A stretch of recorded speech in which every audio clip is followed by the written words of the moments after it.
part of our work on low biological value proteins, I'm going to show you today how to make falafels. So falafels protein base is chickpeas. That's the protein that we use, and obviously that is the main bulk of the recipe.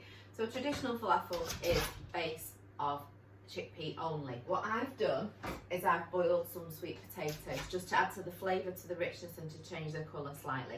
So that's already boiled ready. I've diced the onion, I've diced the garlic. So what I'm going to do is use a food processor for the majority of this recipe today.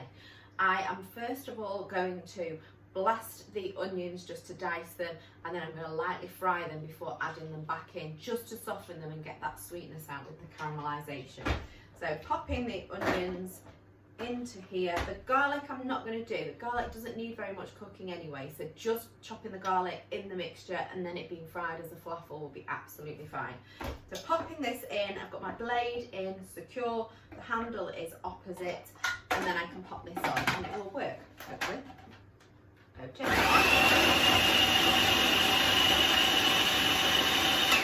Give those a little bit of a blast. A really quick way to dice them up. You have to be using your knife skills all the time when there's other equipment to be used. So just tap the excess onions off there. I'm going to add some oil into my pan. So the pan is just preheating. And then I'm going to add in all those onions just to allow them to caramelise for a few minutes while I show you the rest of the preparation. And then they can be added back into the mixture. So that'll do. Bits that are in there doesn't really matter. They still get cooked. So now I've got this empty. I'm going to add in, I'll do the chickpeas first of all. Pop the blade back in or else I have to start all over again. Pop the chickpeas in. Give those a blast. Lift them up. And now add in some of the sweet potato, which obviously will break down quite a lot quicker with it being mashed. Get that mixed in. Spin that all around, and then whilst that's going, and for the onion to get into my eyes, I'm going to add in my spices. So I'm going with a teaspoon of cumin. Big one. Put that in there. Half a teaspoon of coriander, and then I'm adding in some cayenne pepper. The cayenne pepper's got a real kick to it, just to add a little bit of heat to the recipe. So those all mixed around in there. Fresh parsley also go in. With cayenne pepper in.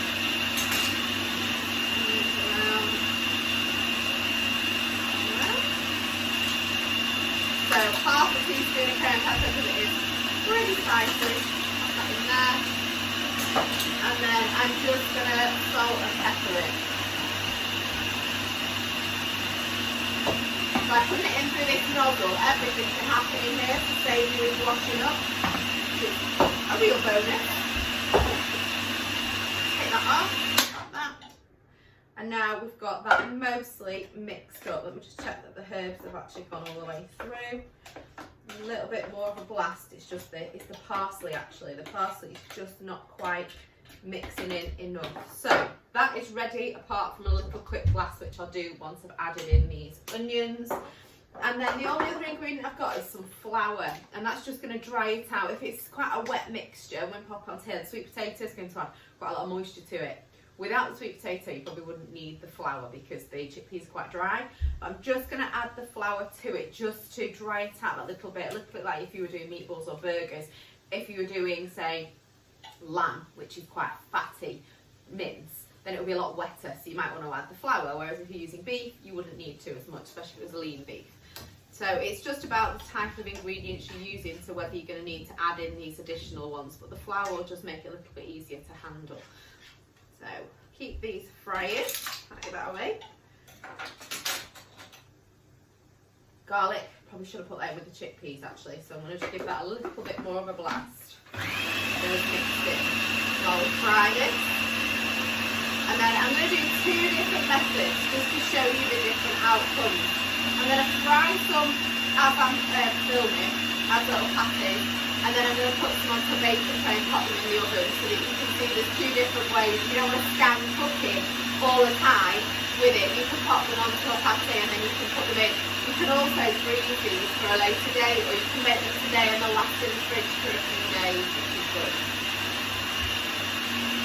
Right. Hopefully, garlic has now vanished into there, which is good. So I'm going to pop the onions, which have just been lightly frying now for a couple of minutes. It's taken that bitterness away, it's started to release some of those natural sugars, which will really add to the flavour of the falafels. So pop these into here, and all I'm going to do now, I don't really want to cut these onions down anymore. All I'm doing is popping them into here just to mix them around, and then we can get the mixture out onto the chopping board and start blasting them into the shapes. So pop that back in. Mix it around, fry and pan back.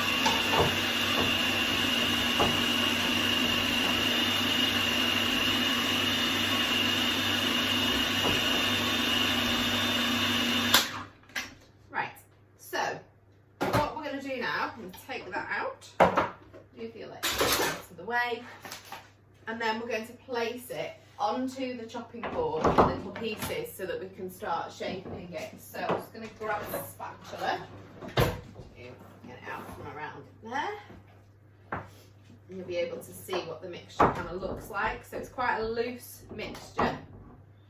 So this is where the flour comes in. I'm not going to get any more out on the chopping board. And obviously, if you're like me and you've just fried your onions and you've boiled your sweet potato in real time, then that mixture's going to be quite hot as well, so just be aware of that.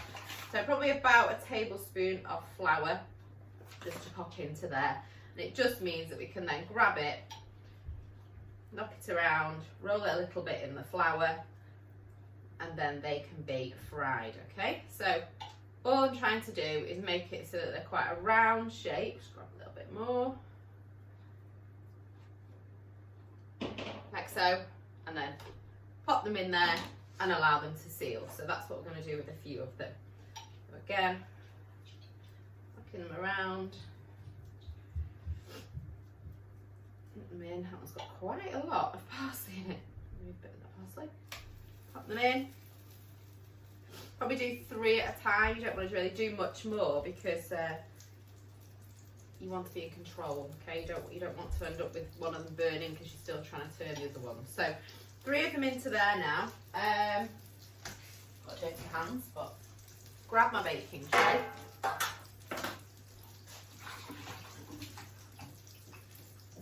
little bit, and then all I'm going to do with this is just pop a little bit of flour on the baking tray as a barrier. Get a little bit more in there now.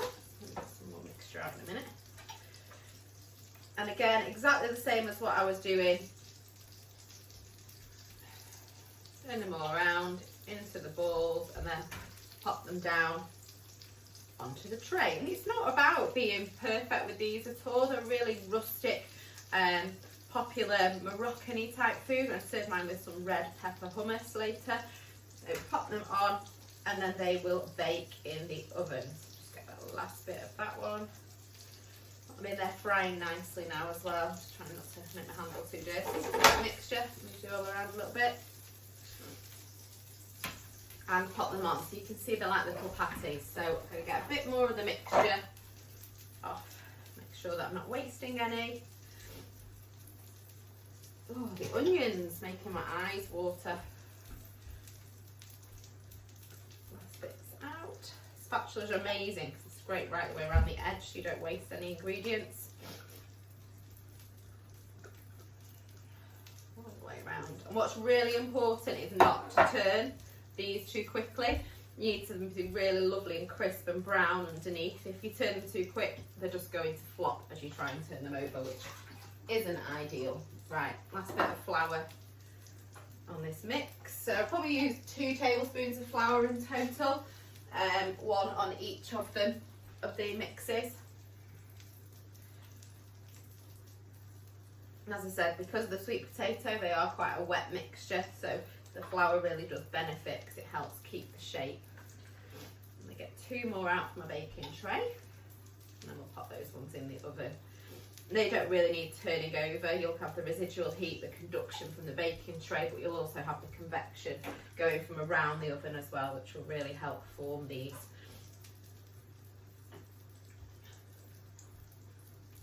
in nicely.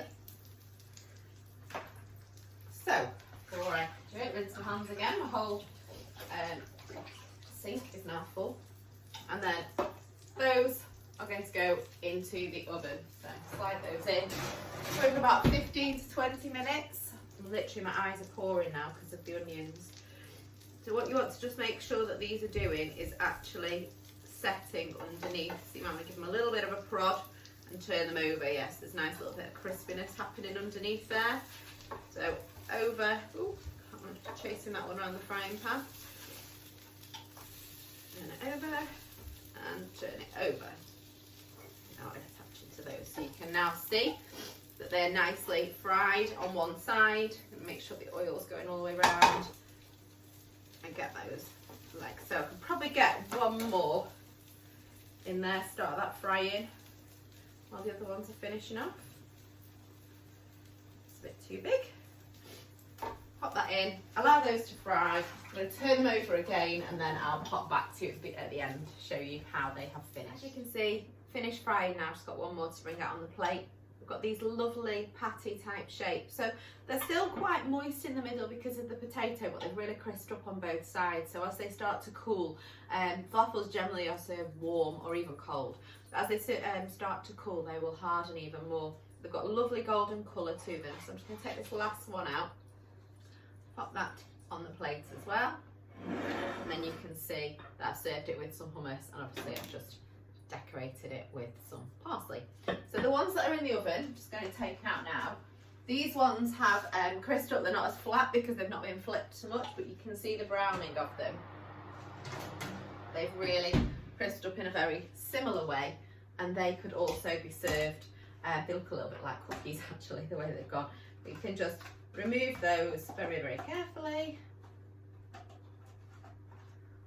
actually go on that quickly. There we go. And they are very, very similar. Okay, so very slightly, again, they'll need to cool to really harden, but they've got that lovely crispy coating on them, so you can really tear them apart, dip them in hummus and eat them.